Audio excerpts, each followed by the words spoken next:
the unnatural. All right. We are recording Chapter 6 review. Hopefully it just kicked in now. All right. Number 1. Let's see what we have here. Vector U. Is it recording? It is. I did it so far to the outside that you can't even see the red line. Oh, you can barely catch the red right down there. I had to look over there to see if it was recording. Okay. Number 1, yeah, I'm not doing just this window because I need the calculator. So vector U, what do we have? Negative 2, 5. And vector V, 3, negative 4. Hopefully this rings a bell. Not really. That's where we started this chapter, is learning vectors. Find the component form of the vector. This is component form, the x component, the y component, of 7 times vector V. Oh. Well, that's really, really easy. If you even had to guess, I bet you could figure it out. Yes.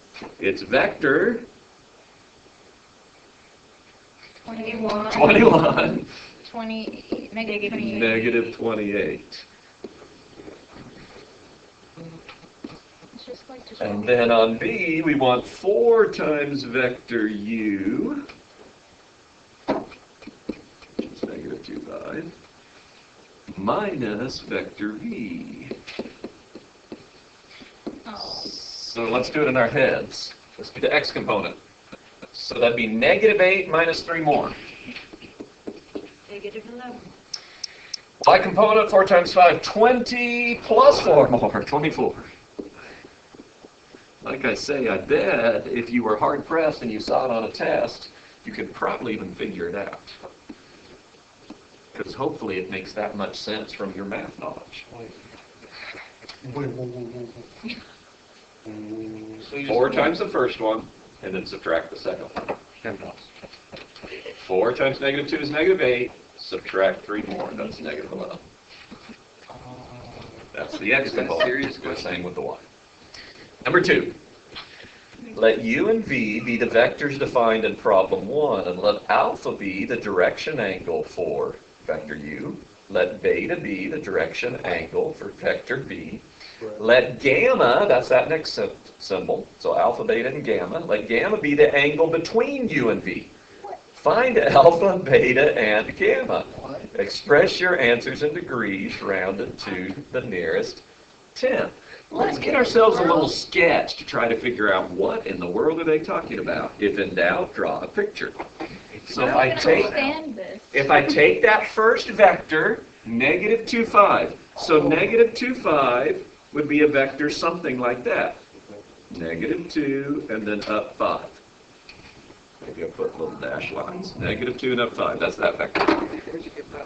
Then vector v, which is 3, negative 4. Read the directions. That will help. So if I go 3, negative 4. So over 3, and then I go down 4. That is this vector. They're probably not opposite each other. My picture isn't perfect. So they want us to get, they say, alpha, the direction angle of u. That just means this angle. Alpha, the direction angle. I can't read my number. That's a negative 2, isn't it? So we can get that angle. Let's work on the angle inside the triangle. How will I get that angle? Inverse tangent. Inverse tangent of what?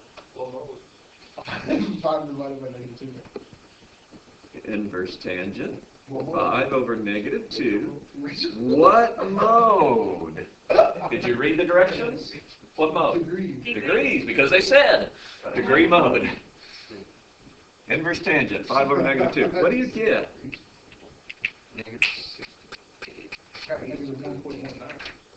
Negative 68.1. How is an angle negative 1.1? Negative 68.2. Negative, say that again? Negative 68.2. Okay. So that size is really what they gave you as a fourth quadrant angle, because that's where negative inverse tangent is defined. So the size of this angle is 68.2. So how will I get alpha? 180. Yeah, 180 minus that thing. Since I have it written right there, I'll just add 180 to that negative 1. 112? Point. No, 111.8. 111.80. There's alpha. Beta. Direction angle for beta. Now that's going to be all the way around. There's my beta. Inverse tangent of what? 4 over 3. Negative 4 over 3. Yeah. Negative 53.13. I actually even gave it that way. I would take the positive form too. But we'll take the negative, say that again, 53.13? Yep. 0.13 degrees. There's our beta. They want the angle between. Now, we're not going to use geometry to get the angle between. We're going to go back to our vectors because there is a formula that we learned about how we can get an angle between two vectors. Do you remember it? Gamma is going to be vector u dot vector v, the dot product of them, divided by the magnitude of vector u times vector v. There are a few formulas to memorize in this chapter. So this is one of them. This is going to give us the angle between. So vector u, what was it, negative 2,5? Negative 2,5 dot vector v, which is 3, negative 4, all divided by the magnitude of the vector. Do you remember how to get the magnitude of the vector? Square root. 2 squared plus 5 squared. Yeah, negative 2 squared, but we might as well call it 2 squared, 5 squared, times magnitude of the other vector, which would be square root of 3 squared plus 4 squared, because I square a negative, same thing, square a positive. Let's work in the numerator to remind us how we get the dot product. Multiply the x. Multiply the x's, add them to the product of the y's. So I have negative 6. 5 times negative 4 is negative 20. Let's see, what do we have? 429 square root of 29. And square root, and 5. So I guess we could call that 5 square roots of 29. So let's see what we have here. Negative 26 over 5 square roots of 29. Now we need to do something with that. That's not the angle. That's actually the cosine of the angle. So my angle is going to equal, oh, you stated, gamma. The angle is going to equal the inverse cosine of that.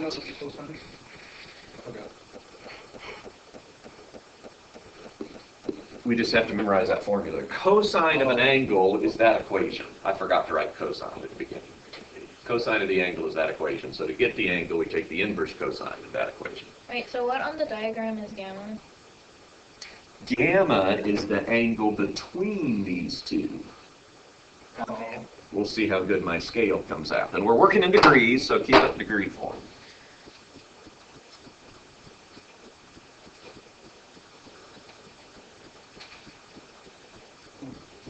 They're just 64.93. How much? 164.93. That is correct. 164.93 degrees is the angle between them. So don't forget the formula to get the angle between two vectors. But then, I don't know why sure it didn't work. Somehow it wasn't entered correctly. I'll leave it right up there. Mason?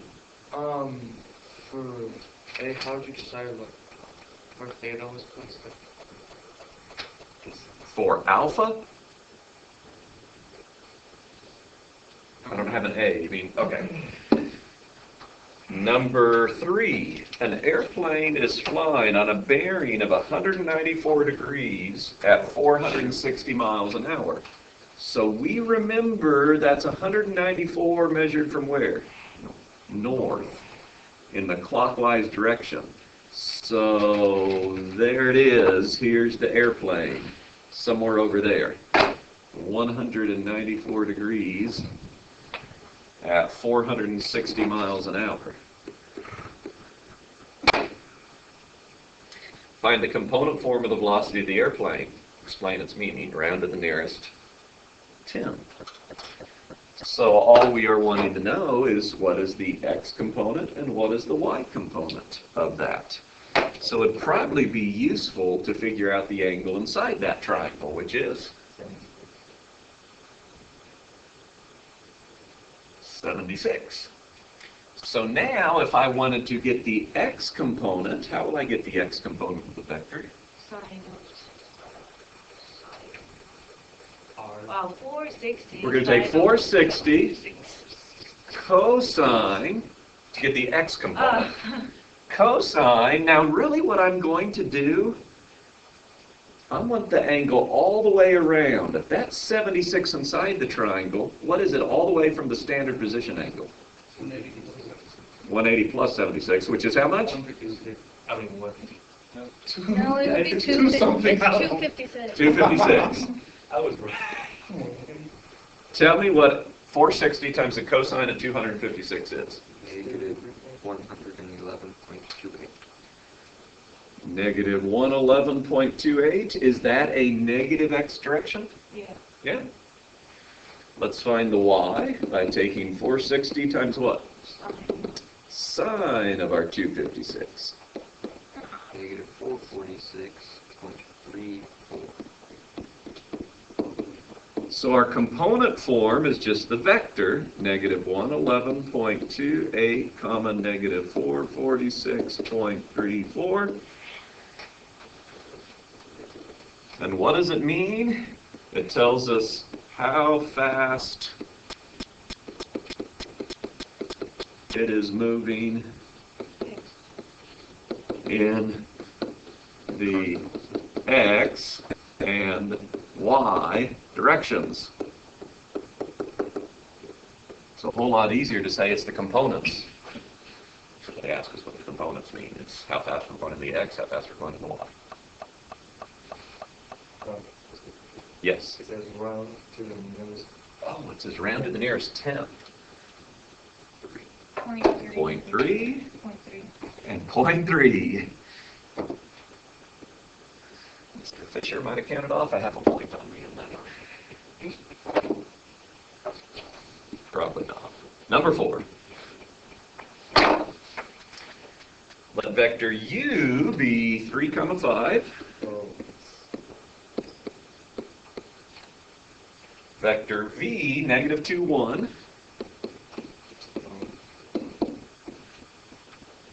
Determine whether u and v are parallel, orthogonal, or neither. Do you remember the test for orthogonal vectors, or what orthogonal even means? Oh man, make a parallel. We take a dot product. We're going to check for orthogonal. Orthogonal means perpendicular, 90 degrees, and including the 0 vector. So orthogonal vectors are perpendicular, or if I have a 0 vector, it's also orthogonal. oh, So let's see, dot product. I'm going to take the dot product of 3, 5, dot, negative 2, 1. 3 times negative 2 is negative 6. 5 times 1 is plus 5. That equals negative 1. What's the dot product if they are orthogonal? 0. It's 0. So they are not orthogonal. So cross off that one. Or, I mean, don't write orthogonal. It's not an answer. So now the question is, are they parallel to each other? Well, we don't have a direct test. I would go to a nice little diagram again. We know what vectors mean. 3, 5, right 3, and up 5. So here is vector u. And then if I did vector v, what is it, negative 2, 1? Back 2, up 1. How parallel are those things doing? Great. So neither. Neither. Now from our sketch, they might look a little bit like they could be perpendicular to each other, but they weren't. So do you turn on the screen and graph it? Oh, if you want to. But no, we don't count things. I mean, if I needed to, I'd use my algebra to figure out angles. Yeah, you don't use your drawing. Yeah, we're not going to use a drawing and see if it looks like it. So, I mean, if that was your question about graph paper, we do a lot of little graphs and pictures, I mean, if you want to. Number 5. Wait, how would you do that? I don't know how to do that. How would I get this angle right here? We did it just a minute ago. Oh, Inverse you tangent. just- Yeah, inverse tangent. Compare the angles? Yeah, we could figure out if they were whatever. But we don't need that. We've got an orthogonal test. Number 5. Find the work done by force of 30 pounds acting in a direction along the vector 2, 3, moving an object 5 feet from 0, 0, which is the origin, to a point in the first quadrant along the line y equals x. Well, here's what we need to remember first of all. The amount of work done is the dot product of the force vector dot the directional vector. Your book talks about moving from point A to point B. It's the dot product of the force vector and the directional vector. It simplifies down to force times distance for you physics type people. Why All don't right. they just do it in Newton? Make it so complicated. So, yes, I have 30 pounds acting in a direction 2, 3. If I want the force vector, I needed to have a magnitude of 30 in the direction of vector 2, 3. But vector 2, 3 does not have a magnitude of 30. If I go over 2 and up 3, that hypotenuse, that magnitude of that vector is not 30. So we turn it into a unit vector. And we'll just go 30 times the unit vector. And we turn something into a unit vector, 1 unit long, by then taking the vector divided by the magnitude of the vector. So if something is 7 long and we divided it by the length 7, 7 divided by 7 is 1. We get a unit vector. That's the idea. So that is going to be, all this together will be the force vector. It'll be a vector 30 in magnitude and in the direction 2, 3. Now we need the vector that represents the work that is going on. So, what do they describe about it? It's going 5 feet from the origin along the line y equals x. Well, I'm going to get a picture again. We know that line y equals x is at a 45-degree angle. So we want this vector that is 5 units long going in that direction. Can you tell me the components, what the x and y would be? I know, right? It's not a 3, 4, 5, because this is a 45, 45, 90 triangle. So it's not a 3, 4, 5 triangle. Then How can I get the x or y component? A minute ago we did it. Oh, Terrence. 5 over the square root of 2. Now there's a couple of ways. I'm going to do it the other way first, then I'll go your way. 5. If I wanted to get the x component, I would take 5 times the cosine of that angle. 45, if you will. And here I could get 5 times the sine of the angle. Now there's a better way than that, I would say. If you think back to your geometry, a 45, 45, 90 triangle, 1, 1 square root of 2, 1, 1 square root of 2. In other words, I have to multiply a leg by the square root of 2 to get the hypotenuse. Or if I know the hypotenuse, I would divide by the square root of 2. This length and this length are the same, and they happen to be 5 divided by the square roots of 2. Now we could rationalize it, but since I'm not done doing my math over here, I'm just going to write it as 5 divided by square root of 2, comma, 5 divided by square root of 2. And I know the exact value for that. That's my vector from A to B. Yes? You can probably explain this about. Go ahead. How do you know this is a 45, right? Because this is the line y equals x. So if I go right 1, I go up 1. So I know it's a 45 degree angle. But they told us. That's right. They told us. All right, well, let's see if we can do some work on this thing. 30. Now the magnitude, you remember how to get the magnitude? Square root of 4 and 9, 13, square root of 13, right? I'm going to call it 30 over the square root of 13. And then I'm going to do the dot product of these two vectors. And so if I do the dot product of those two vectors, let's see, 2 times 5 is 10 over the square root of 2. And then 3 times that, that's 15 over square root of 2. Oh, 10 plus 15 is called 25, right? I'm doing the dot product of these two things. X is together plus y is together. Dot product. I have 30 over the square root of 13 times 25 over the square root of 2, which is, go ahead and go to your calculators, and we can simplify it a little more.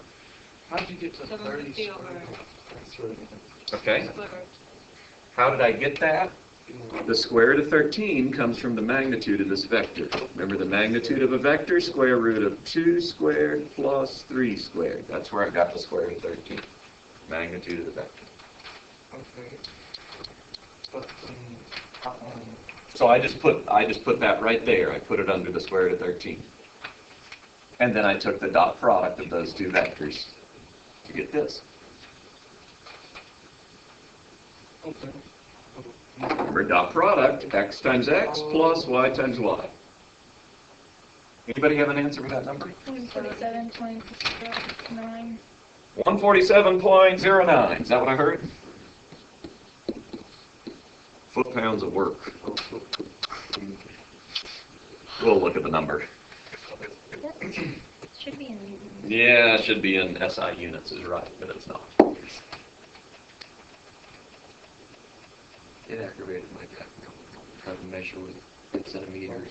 Go Wasn't back, accurate. 147. He was so mad. Number 6, I'll read through it. Number 6, find the absolute value of 2 minus 3i. All right, we can flip back later if you don't have this. Absolute value of 2 minus 3i. How do I get that? Good question.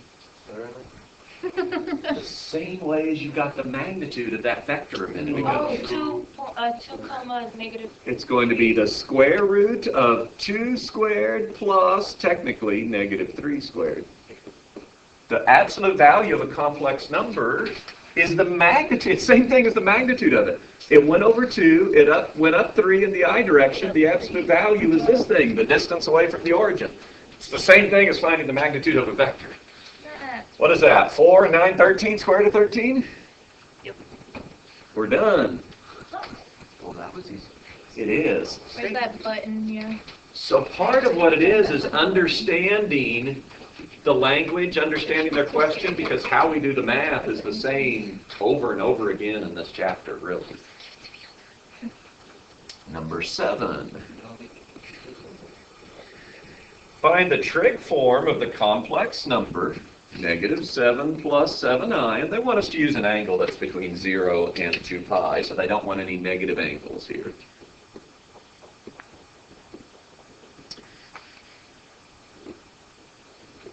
Negative 7 in the real, positive 7 in the imaginary. That's this location right here. They want the trig form. Remember, there's two things I need to know. The R value and the angle. Now, the R value is called the modulus, and the angle is called the argument. Yeah, but it's the same thing, just like with vectors. That's why they're in the same chapter. It's the same math. How do I get that R value? 45. It happens to be a 45, 45, 90. It's 7 square roots of 2. If you remember, that's a 45, 45, 90. How would I get it if it wasn't one of those nice special triangles? Pythagorean theorem, or R equals square root of a squared plus b squared, which comes from the Pythagorean theorem. R equals the square root of a squared plus b squared. It's the same thing we did right up here, right there. All right. That would simplify to 7 square roots of 2. How do I get the angle? 180 minus Yeah. Well, in this case, you should recognize, hey, that's pi over 4, or 45 degrees. That's pi over 4. So my angle is 3 pi over 4. So writing it in trig form, 7 squared root of 2, cosine 3 pi over 4, plus I sine 3 pi over 4. There's our trig form of that complex number. You multiplied it by the square root because you divided it. 7 divided by square root. When I knew the hypotenuse, I divide by square root of 2 to come back to the leg. If I know the leg, I multiply by square root of 2. And another way is you could have done it with the formula. Yeah. 7 squared plus 7 squared. Square root of 9. That's square root of 98. And that's what these things 49 and 2. 7 squared root of 2. It's just if we remembered our geometry in a 45, 45, 90 triangle, we can just write the answer down. Number 8. Didn't know that geometry was going to come back to help you. Help you. Number 8. The first one was more obvious. Find the trigonometric form of the quotient. This is going to take me longer to write it out than to do this. 24 cosine 61 plus I sine 61 degrees divided by 8. Cosine, I know. 5 degrees plus I sine 5 degrees. So we're dividing. What do we do about that 24 and that 8? Divide. Divide, which equals 3. Cosine, what do I do with their angles? Subtract. Subtract. 61 minus 5 is? 5. 56, whatever. 56 degrees. Yeah, it's 56. Now that's the answer in trig form. I want to just real quickly get it in standard form in case they ask for something like that. How would I do it? 3 cosine 56. Yeah. Plus or minus. It's not a special triangle. Why don't we do that real quick? Make sure you're in degree mode because this is degrees. What is 3 cosine 56? 1.68. And sine 56? 2.49 pi. There's the standard form of the complex number. Did they want it a second one? No. No. They didn't say this time, so we can leave it that, but if they ask, that's how to do it. So just take the 3 and multiply out. Exactly right. In radian form or degree? Number 9. Number 9. Find the product of z sub 1 and z sub 2. Leave the answer in trigonometric form. That's terrible. That was all of the homework, too. What do we do with the r values? Add. Multiply. Multiply. We Add need to the take angles. 3/4 times, what is that, 8/5? Yeah. And we need to add the angles. Cosine of, let's see, pi over 2 plus pi over 3. 5 Plus. pi over. Pi sine.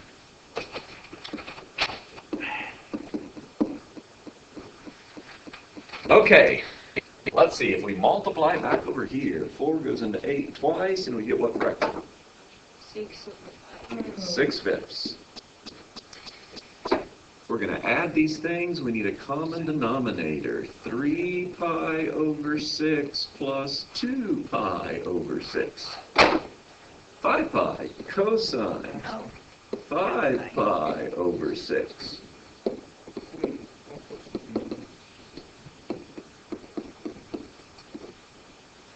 So all we did to get this, when we're multiplying complex numbers in trig form, is we multiply the modulus, the r values, and add the argument, the angles. Add the angles.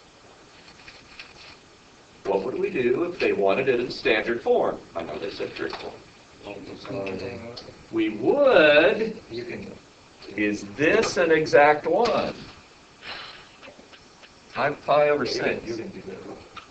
It is. That's like 5 pi over 6 leaves pi over 6, which is the same thing as a 30-degree angle. That's a 30, 60, 90. a 1, a 2, a negative square root of 3, and we could get the exact value for the cosine of that angle and the sine of the angle. And that's what we would want, is the exact value. We can come back and do that if we have time. Number 10, I think we'll have time. I used the Wallace theorem to write the complex number. We're going to raise this to the 7th power. 3 Doing your eye now. cosine pi over 12. It's not hard.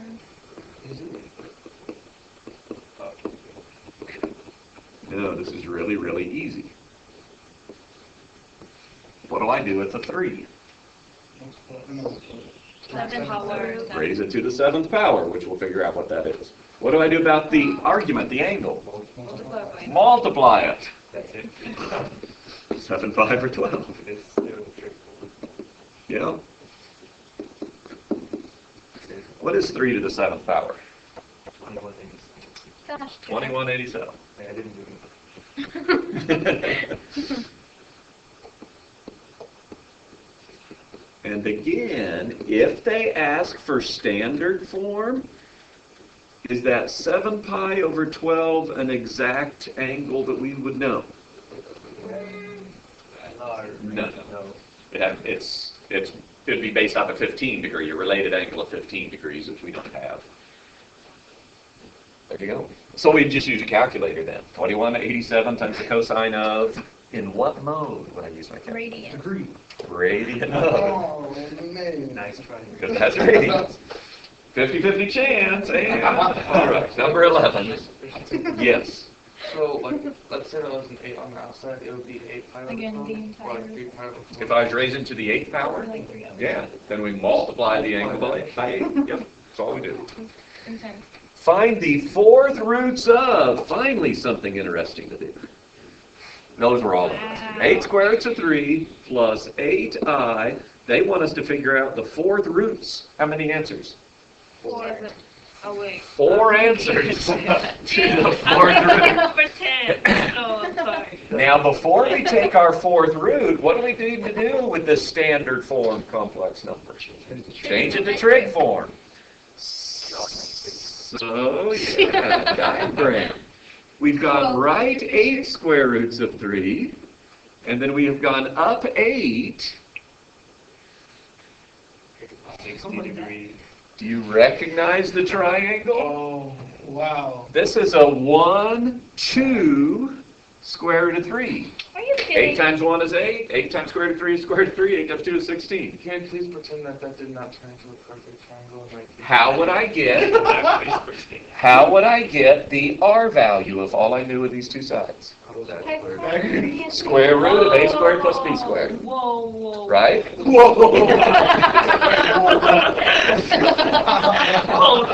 If I didn't recognize that it was a special triangle, how would I get that angle? Or if it wasn't a special triangle, how would I get the angle? Inverse tangent. All right. But it is a special angle. What is that angle? Pi over 6. 30 degrees. Pi over 6. That's the angle right in there. So my trig form, 16 is the radius r, or the modulus. Cosine pi over 6 plus I sine pi over 6. They give you these problems very often set up. I mean, they're set up to match one of our special triangles. So now we want to take the 4th root of this thing. So what do I do with the 16? That's the answer. 4th root of 16, 2. 4th root of 16 is 2. And then to get my first angle, I'll divide by 4 or multiply by 1/4, so we get pi over 24 plus I sine pi over 24. Now this is our first answer in trig form. We'll come back and put it in standard form. I need to figure out what I add each time. There are going to be 4 answers. 2 pi over 4. Pi over 2. Pi divided by 4, full circle divided by 4 because it comes in evenly, so that's pi over 2, right? Yeah. Since it's in 24ths, I'm going to call that 12 pi over 24. then I have my common denominator. So I started with 1 pi over 24, and when I had 12 of them, I'm up to 13. 13 pi over 24 plus I sine 13 pi over 24. 2 cosine. 13 and 12 makes 25. 25 pi over 24 plus I sine 25 pi over 24. 37. We're in Gentry, Arkansas, if you're lost. 25 and 12 make how much? 37 pi over 24. A lot of pi. That's a lot of pi. Trying to put something yummy. True. Now we need to get these back to standard form. Ah, hueso. Now that pi over 24, if I drew a nice little diagram, is that a special triangle? There's that pi over 24 with a radius of 2. My word. I'm trying to figure out that point. Is pi over 24 a special triangle that I know? No. So how am I going to get my x and my real and imaginary components? 2 cosine pi. Take 2 cosine pi over 24. What mode are you going to be in? Radian. Radian mode. Oh, we go. Impressive. Uh-huh. 1.999. So it's hard to decide the 12 pi or the pi over 2 was In only the increased by. side. What did it increase by? I take a full circle, which is 2 pi, and we have 4 answers, so I divide it by 4 because it's going to be evenly distributed. That's how I knew what I added each time. Anybody with some decimals for me? 1.98 plus 0.26. I got 0.98 plus 0.26i. This is the real direction, there's the imaginary direction. Is that right, those numbers? Yeah, I was in degree mode. Ha! Oh, too bad somebody didn't say radian mode. All right. How about the next one? Is it added? Negative 0.26. 1.298. Across it. Yeah, 1.9. Oh, it's that pattern. Oh.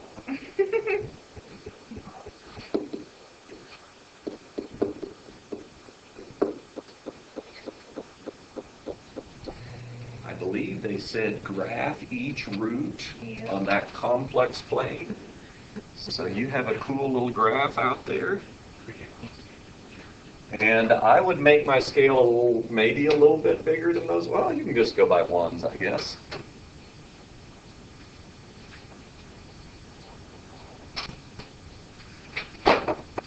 .98 up 0.26, so there's one of them. Back 0.26 up 1.98, there's another one. Back 1.98 down 0.26. Over 0.26 down 1.98.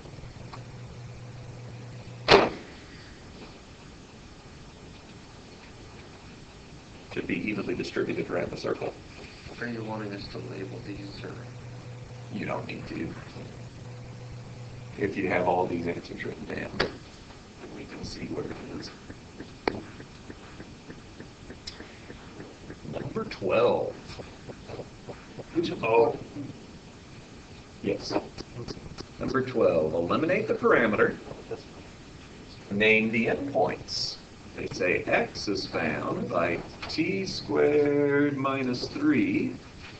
So a parametric equation. Y is found by t plus 2, parameter plus 2. And they say our t values go from negative 2 up to positive 2. So I start at a negative 2 and I go to positive 2. Now this one is unfortunate. Oh, eliminate the parameter. We're supposed to do that first. So why don't we solve for t on this one over here? So I'd subtract 2, y minus 2. Then I can substitute that in place of where the t is. That would eliminate that parameter. X equals y minus 2 is squared minus 3. So what are we going to do? Multiply this out. X equals y minus 2 times y minus 2. Y squared minus 4y plus 4. Minus that 3 out there. X equals y squared minus 4y plus 1. How far they go on this?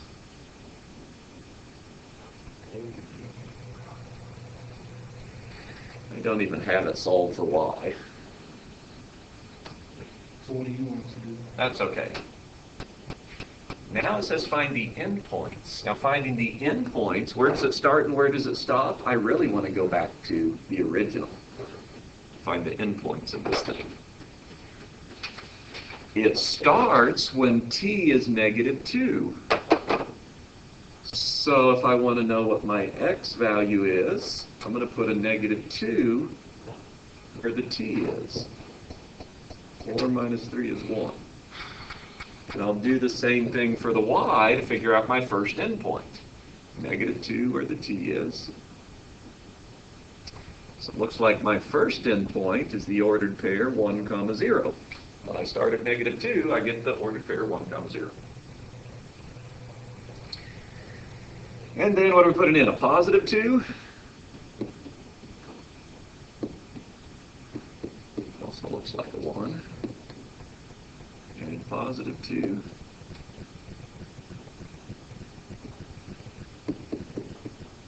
One comma 4. Did I do my math right? There are my endpoints. What this thing is, to come back up here, you'll have to think all the way back to algebra 2. I'm going to solve for that y minus 2. I'm going to write it first. Y minus 2 squared. I have to add the 3 to the x equals x plus 3. This is a parabola whose vertex is negative 3, 2. And it's going sideways. Here's what it is. All right. Wait, so They didn't ask us to graph it or anything else. like, what was the point of eliminating the parameter? Yeah, I know. We didn't ever use it. So it never. Prove that we can in this case, I guess. Okay. Number 13. Find the parametric equation of a line segment with endpoints 3, 5. Now this is a point, that's not a vector. And negative 2, 10, that is a point. Specify the value of t. Okay, let me draw a sketch to help remind us what is going on here. 3, 5, if I went over 3 and up 5, over 3, up 5, I would have a vector 3, 5. That would end at that point. Negative 2, 10. So back to up 10, not scale. I would have a vector up there, back to up 10. And I am trying to get this thing in between it, right over here. Now we learned this by a line going forever. Now let me draw a little vector in between these two things. So I want to add 2 vectors to make that third vector.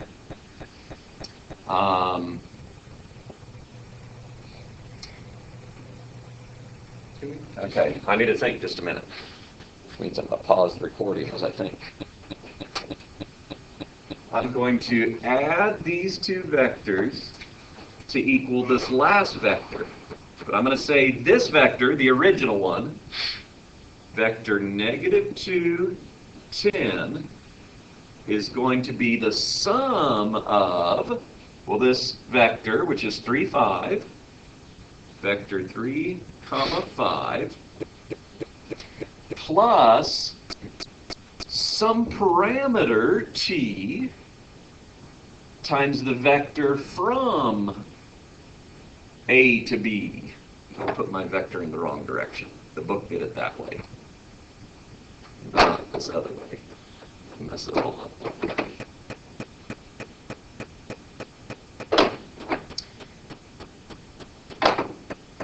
Parameter times the vector from the beginning to the end, the first one to the end. Do you remember how to get a vector when I know the endpoints? Here were the endpoints right here. Oh, I had it right the first time. Now I drew my arrow. Sorry. The 3, 5 was the first one. So I had it right the first time. These are the endpoints. I take second x minus first x. Negative 2 minus 3. Second y minus first y. 10 minus 5. That's how I get a vector between 2 points. Final minus initial. Second x minus first x. Second y minus first y. So let me just write this again. Negative 2 comma 10 equals the vector 3 comma 5 plus the parameter times the vector. Let's see, negative 5, 5, isn't it? Now, I'm going to take the x parts. I know negative 2 must equal 3 plus negative 5t. I guess I'm going to say negative 5t. I just remembered some other mistake that I made. Mr. Bishop, Yeah, what did, oh, go ahead with your question. I'm going to go back through this because I confused the instructions on it. Let me write the y and then I'll go back through this. How do I get the y? I take 5 and then plus t times 5 or plus 5t.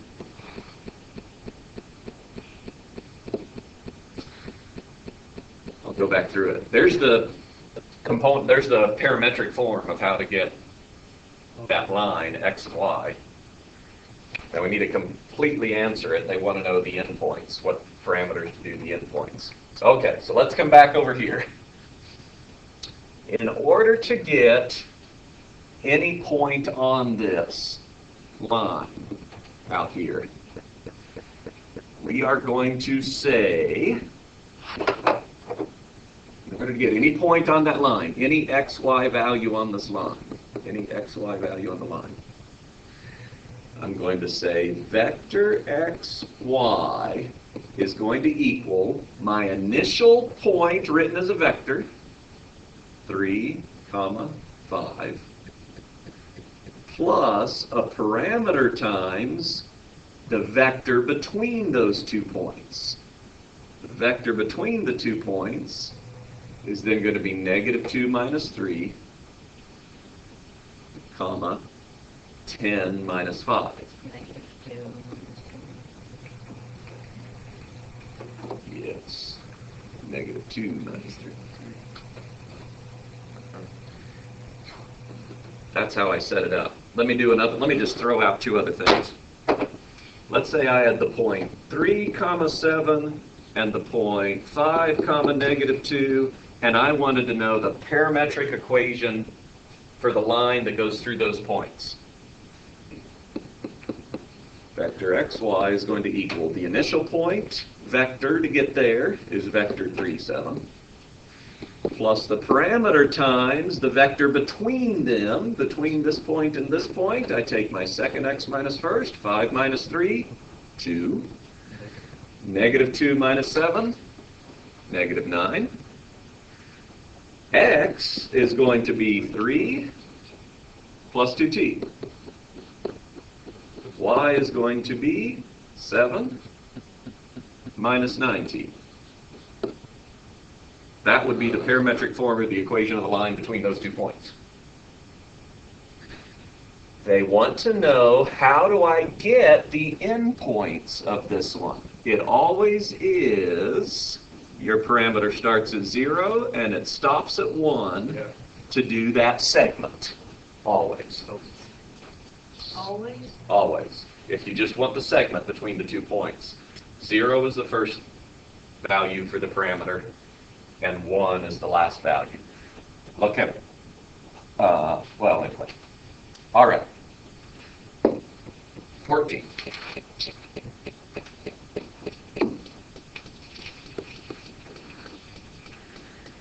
Find the polar coordinates, angle between 0 and 2 pi, for the point that has rectangular coordinates, 6 squared to 3, comma negative 6. A little suspicious it's a special angle when I see that square root of 3. If I think about this, 6 squared roots of 3, I've gone right 6 squared roots of 3. And I've gone down 6. I've gone down 6. They're wanting to know the polar coordinates for this point. Well, we know polar coordinates, we need to know the radius.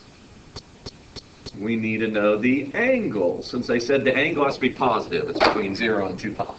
So we won't do our negative angle there. You recognize that triangle? It's a 30, 60, 90. What? It's a 1, 2, 2 times 6 is 12. Square root of 3, 6 times square root of 3. 1 times 6 is 6. 2 times 6 is 12. Square root of 3 times 6, 6 square roots of 3. And what's that angle inside there? It's a 30 degree, a pi over 6 inside. So that's a, if that's a pi over 6, 11 pi over 6. We're 1/6 short of 2 pi. So remember how to write polar forms? It's r theta. The radius is 12. The angle is 11 pi over 6. Here's the polar form at that point. Radius and the angle, r comma theta.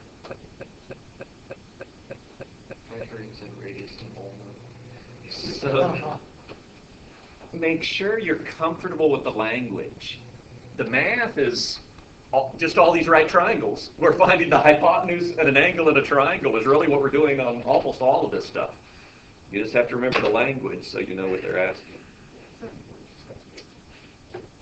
Oh, hey, they said find all polar coordinates. Oh. Now, they did restrict us for the angle between 0 and 2 pi. So I can't use negative angles, but I can use negative radii, right? Remember, negative radius, we'll flip it back down to this point there. So what would be that angle? I think I already know the angle inside. It would be what? 5 pi over 6. So another way of getting this is a negative radius and 5 pi over 6. So there's all the ways we can do it if we restrict our angle to be a positive angle between 0 and 2 pi. Number 15. Convert the rectangular equation x plus 2 quantity squared plus y squared equals 4 into polar coordinates. Simplify the equation. Make sure you solve for r. Do we know what this shape is? It's a circle. Its center is -2, 0, because there's nothing with that. And the radius happens to be 2. That's what this one happens to be. They didn't even ask us. Sometimes they'd ask us and identify the shape. We need to multiply this out. So x plus 2 quantity squared is x squared plus 4x plus 4. Do you remember how to do it? You square the first thing. Multiply together times 2. 2x times 2 is 4x. Then square the last thing. Or you can use FOIL. Plus y squared equals 4. Now here's what we're going to be working off of. We know things like this. R equals the square root of x squared plus y squared. Let me change that. Let me say r squared equals x squared plus y squared. How do I get angles? I take the inverse tangent of y over x. What does x equal? R cosine theta. Y is r sine theta. So these are kind of my toolbox things. Well, I notice there's an x squared and a y squared. What can I replace those things with? R squared. X squared and y squared together is r squared. Plus 4x. What can I replace that x with? R cosine theta. R cosine theta. Now the 4 on the left and the 4 on the right would cancel out, and I would just have 0. Now they want us to solve for r. I'm going to factor out the r. R plus 4 cosine theta equals 0. And if I divided by r, I would get rid of that 1 on the outside. I'd just be left with this. And they want me to solve for r, so let's just subtract 4 cosine theta.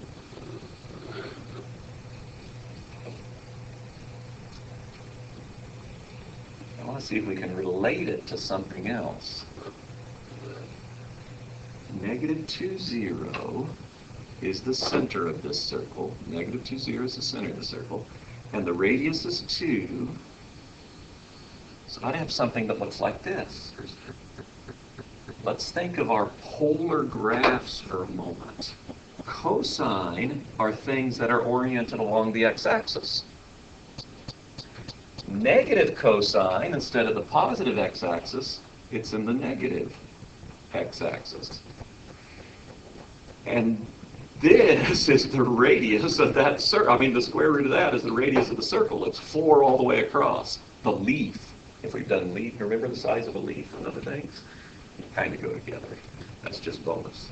There's our answer. What? What does that do? You don't know what just happened? Well, let's look at...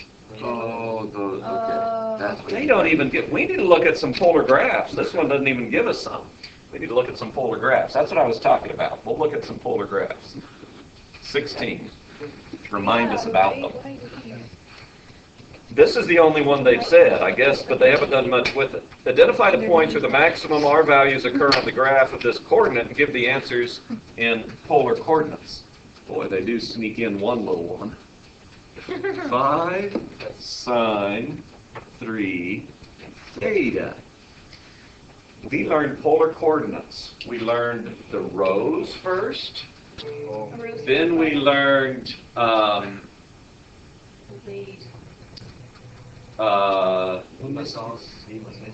we learned lemniscus. That's the propeller. That was the last one. But cardioid is a part of them. All of a sudden it... Lemazone? Limasomes. We learned limasomes. We did roses, limasomes, spiral of Archimedes. Did you say that? And lemniscus. What is this thing? 5 sine 3 theta. Lemazone. A rose by any other name would be just as fun to graph. Rose such a class. This is a rose. Its petal radius is 5, and the number of petals it has is 3. Do you remember if that would have been an even number, a 4 there? How many petals it would have? It would, you would double it, multiply by 2, it'd be 8 if there was a 4 there. That's 5. No, it's 3, so it's just 3. The 5 is the size of the petal. Now this is a sine one. It's going to look like this.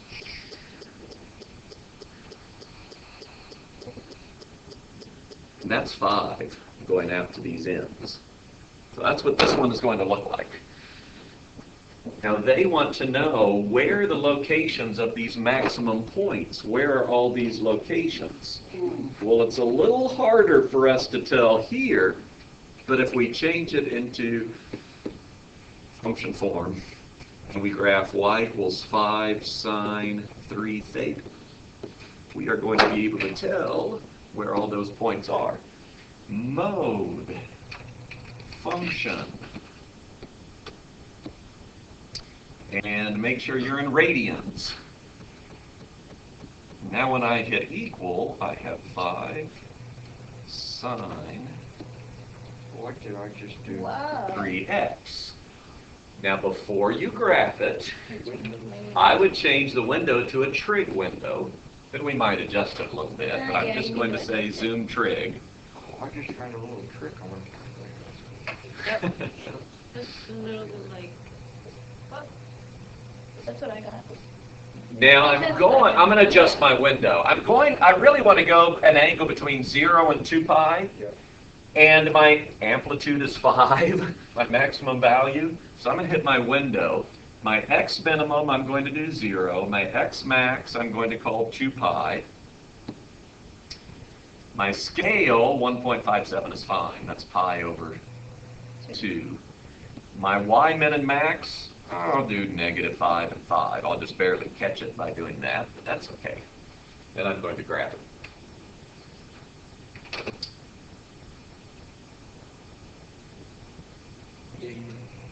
I forgot something on my graph. I forgot my 3. Me too. Oh, no, I I didn't. know. No, I didn't. 5 sine 3 theta. No, I didn't. All right, no. Okay. So where do those maximums occur? Calculate maximum, choice number 4. Left bound, I'm going to make my left bound 0. Enter. My right bound. Just make sure I go past my first thing, and my guess. 0.523. They have nice exact values, so let's figure it out with nice exact values. I got 4.6. 'Cause I Are you in radian mode? Yes. Yeah. Yeah, I just did the third. Yeah, I did the third one too. I did the second one. No, I'm doing the first one. Right? We all did different ones. But let's figure out where this is. But I want the exact value anyway. I shouldn't have messed with the calculator.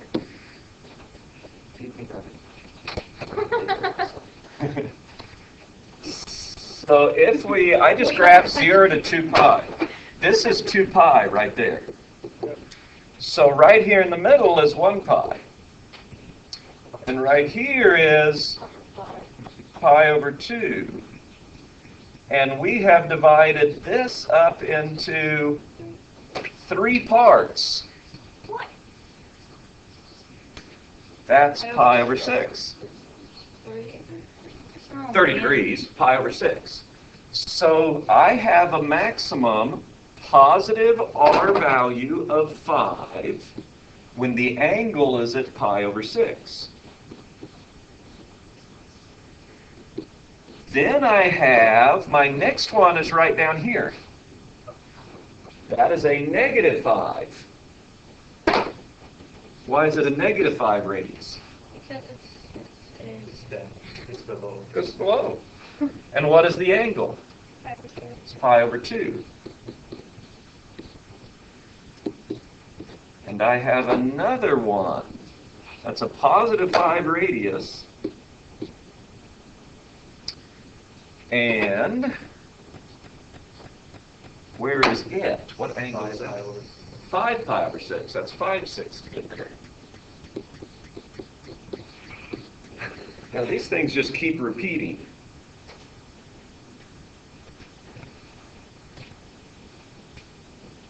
So I have really covered them all. This repeats it twice in 2 pi.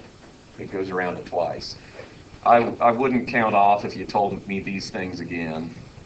But it just goes around twice.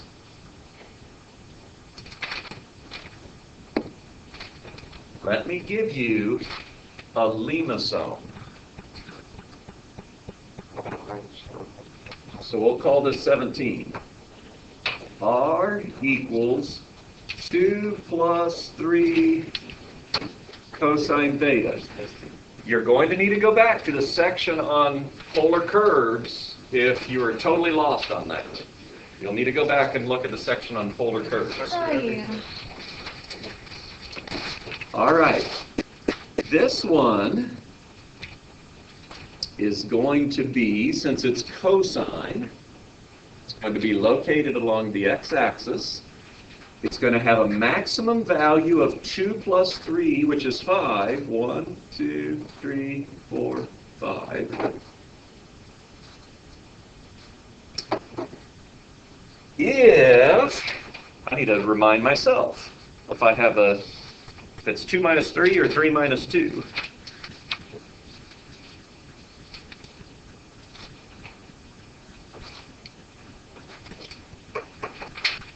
And it's back on page 546 is where I am looking.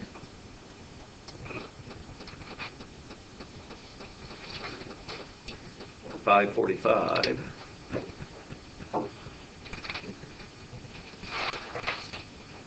Two minus 3 gives me a -1. I'm going to have an inner loop that comes back in here. This is going to come around, little loop. Whoops. That's a terrible picture. It's going to come around, little loop. That's a little better picture, but still kind of squashed. It'll look like this. I am going to have a range from -1 to 5. Add them together. A plus B, add them together. A minus B, 2 minus 3 is -1. I'm going to have a range of -1 to 5. I'm going to let you spend the last 6 minutes. Will there be analyzing of the test? There may be. If you look on page 545, they've analyzed a limazone curve. Now again, I won't expect you to remember all the things that you analyze with, but you need to know all the answers to analyze. Oh.